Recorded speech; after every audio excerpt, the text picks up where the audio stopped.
आखिर क्यों हमारे पास पैसा नहीं होता है? आखिर क्यों हमें पैसे किसी से उधार मांगने पड़ते हैं? आखिर क्यों हमारे पास इमरजेंसी के वक्त में पैसे नहीं होते हैं?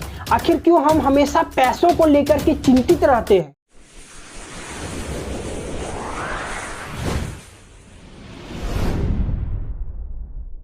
दोस्तों, आज हर किसी का एक कॉमन प्रॉब्लम है कि भैया कमा तो बहुत बढ़िया रहे हैं, लेकिन हमारे पास पैसा आखिर बचता क्यों नहीं है? आखिर ये पैसा जाता कहाँ है? नमस्कार, मैं संतोष पंडित, यंग एंटरप्रेन्योर सेल्फ डेवलपमेंट को स्वागत करता हूं आपका इस वीडियो में। क्या आपको वाकई में पता है कि हमारा कमाई का सारा पैसा आखिर जा कहाँ रहा है? आखिर क्यों हमारे पास पैसा नहीं होता है? आखिर क्यों हमें पैसे किसी से उधार मांगने पड़ते हैं? आखिर क्यों हमारे पास इमरजेंसी के वक्त में पैसे नहीं होते हैं? आखिर क्यों हम हमेशा पैसों को लेकर के चिंतित रहते हैं? तो मैं आपको बता दूं कि दरअसल हम कमाई ही अपने लिए नहीं कर रहे हैं, क्योंकि आज हम जितना कमा रहे हैं उतना ही खर्च कर रहे हैं, या फिर उससे भी ज्यादा खर्च कर रहे हैं। आज हम कमा रहे हैं तो हमें महंगे जूते चाहिए, महंगे शर्ट चाहिए, बिजली का बिल पे करना है, गैस का बिल पे करना है, घर का ईएमआई देना है, कार का ईएमआई देना है, और इसी तरह से हम अपनी सारी कमाई किसी दूसरे के लिए ही कर रहे हैं। और एक बात याद रखिएगा कि हम तभी अमीर व्यक्तियों में से एक बन सकते हैं जब हम अपने लिए कमाई करना स्टार्ट कर दें। और इसे मैं एक बहुत ही छोटे और शानदार स्टोरी के माध्यम से समझाना चाहूंगा कि एक शहर बेबीलोन, जिसे अपार धन वाला और अधिक अमीरों वाला शहर कहा जाता था, लेकिन वहां पर एक व्यक्ति था जिसका नाम आकार था, और वो मुंशी का काम करता था, और वो बहुत ही मेहनती था जो कि रिकॉर्ड तैयार करता था। और हफ्ते दर हफ्ते, महीने दर महीने बीत गए, लेकिन उसकी कमाई नजर ही नहीं आ रही थी। उसकी सारी कमाई खाने और पीने और खुद की खिदमत में खर्च हो जाते थे, जो उन्हें भी पता नहीं चलता था। लेकिन एक बार उसे लगा कि मेरे पास भी अमीर व्यक्तियों के जितना ही धन होना चाहिए, मैं भी अमीर व्यक्तियों की जितना ही अपने लाइफ को जी सकूं, और जिसके लिए मैं हदपार मेहनत करने के लिए भी तैयार हूं। फिर एक दिन एक अमीर व्यक्ति वहां के मुखिया के यहाँ पहुंचता है, और तब आकार भी वहां पर पहुंच जाता है। तो वह अमीर व्यक्ति आकार को एक रिकॉर्ड बनाने का काम सौंपता है। वो उसे बोलता है कि अगर यदि तुम इसे 2 दिन में बना कर दोगे तो मैं तुम्हें 2 तांबे के मोहरे दूंगा। अब चूंकि काम बहुत लंबा था, इसलिए उसका काम पूरा नहीं हो पाया। 2 दिनों के बाद वो व्यक्ति आता है तो वो बड़े ही निराश हो जाता है, लेकिन आकार बोलता है कि सर, आप बहुत ही धनी व्यक्ति हैं, कृपया करके मुझे भी बताइए कि मैं धन कैसे कमा सकता हूँ, और इसके लिए मैं आपके लिए रात भर मेहनत करूंगा और सुबह तक आपको रिकॉर्ड तैयार करके दूंगा। जब वह व्यक्ति सुबह आया तो आकार बोला कि सर, मैंने रात भर जा करके आपका काम कंप्लीट कर दिया, मैंने अपना वादा निभाया, और आपकी बारी है, आप अपना वादा निभाइए। इस पर वह अमीर व्यक्ति कुछ देर सोचने के बाद बोला कि ठीक है, मैं तुम्हें सिखाऊंगा,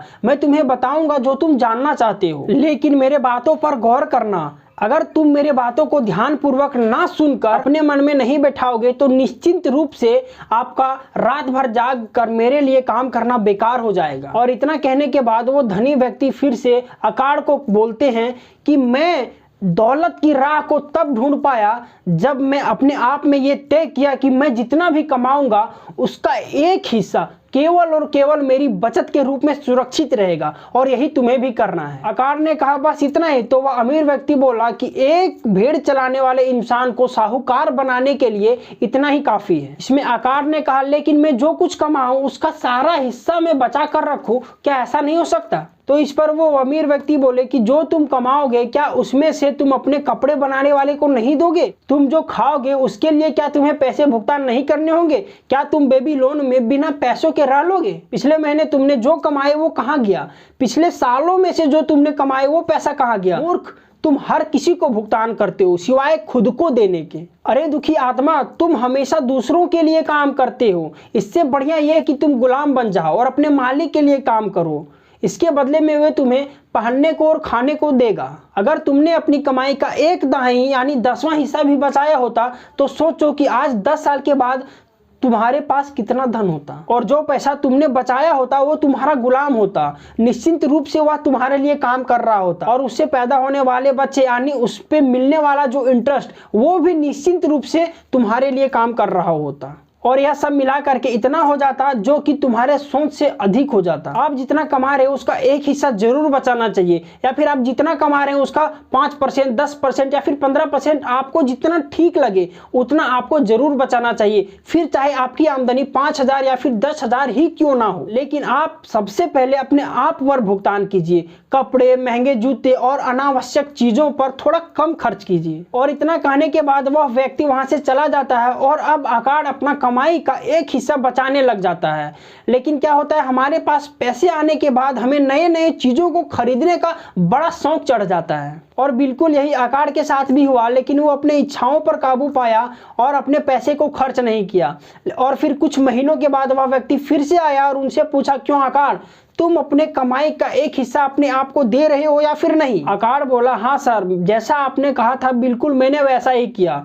तो वह व्यक्ति उसे शाबाशी देते हुए बोले, बहुत बढ़िया, लेकिन तुमने उस पैसे का क्या किया? इस पर आकाश बोला कि मैंने अपना सारा बचत किया हुआ धन ईटा बनाने वाले अजमूर को दे दिया। वो बोल रहा था कि मैं समुद्र के उस पार जा करके बेच से कीमती गहने खरीद कर लाऊंगा और हम यहाँ पर उसे अधिक मूल्य पर बेचेंगे और मुनाफा दोनों आपस में बांट लेंगे। तो इस पर वह अमीर व्यक्ति भड़क उठा और बोला, हर बेवकूफ को ये सीखना चाहिए कि गहनों के बारे में एक ईटा वाला क्या जानता होगा। अगर तुम्हें ग्रहों के बारे में जानना है तो तुम क्या रोटी बनाने वाले के पास जाओगे? अरे नहीं, तुम तो मेरे लाख बोलने के बावजूद भी ज्योतिष के पास जाओगे। वह धनी व्यक्ति आकाश से बोलते हैं कि तुम्हारा सारा बचत किया हुआ धन नष्ट हो गया। जो संपत्ति का पेड़ तुमने अपने लिए लगाया था उसे तुमने उखाड़ कर फेंक दिया, लेकिन अब तुम दूसरा पेड़ लगाओ, दोबारा प्रयास करो। लेकिन अब तुम्हें अगर गहनों के बारे में जानना हो तो गहनों के कारोबारी के पास जाना। अगर यदि तुम्हें भेड़ों के बारे में जानना हो तो चरवाहे के पास जाना, क्योंकि सलाह ही ऐसी चीज है जो कि फ्री में मिल जाती है। लेकिन इतना गौर किया करो कि अपनी काम की चीज हासिल कर सको। और इतना कह के वह अमीर व्यक्ति वहां से चला जाता है और ठीक वही हुआ जो वह अमीर व्यक्ति ने बोला था। उसका सारा का सारा पैसा वो ईटा वाला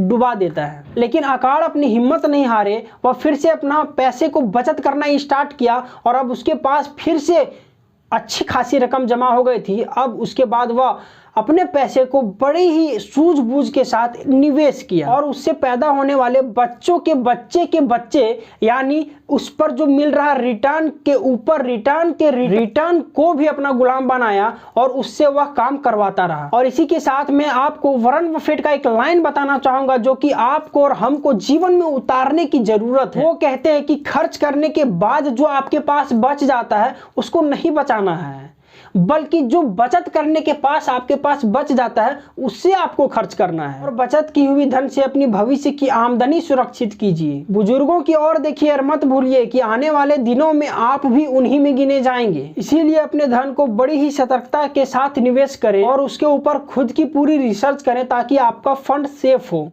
और जितना हो सके अपने फाइनेंशियल एजुकेशन को बढ़ाइए, जो कि आपको इस चैनल में मिलते रहेंगे। तो जल्दी से इस चैनल को सब्सक्राइब कर लीजिए और बेल आइकन को प्रेस कर लीजिए ताकि हमारी हर वैल्यूएबल वीडियो आप तक पहुंच सके।